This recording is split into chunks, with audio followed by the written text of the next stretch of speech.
Tapi, তুমি বিক্রি করেন তো বরাবর ড্রাইভার বিল করা লাগবে না সমস্যা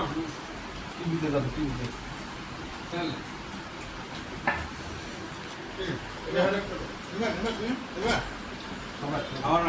হ্যাঁ সবারই নিতেছি।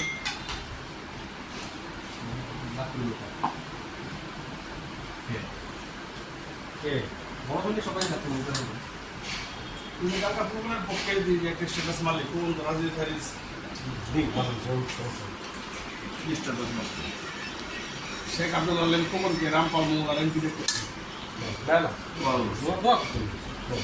ভাই রান্না বাড়বেন খাওয়ার আগে দেওয়া ভিডিওটাও রেডি করতে হইব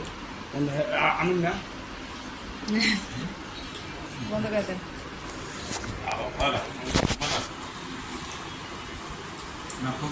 তুমি একটা প্লেটের মধ্যে এবার আসলে হ্যাঁ পুরো উত্তর বলি রাজেন্দ্র নিয়ে আমো পারে তোমার ড্রাইভারে হেল্প করে দাও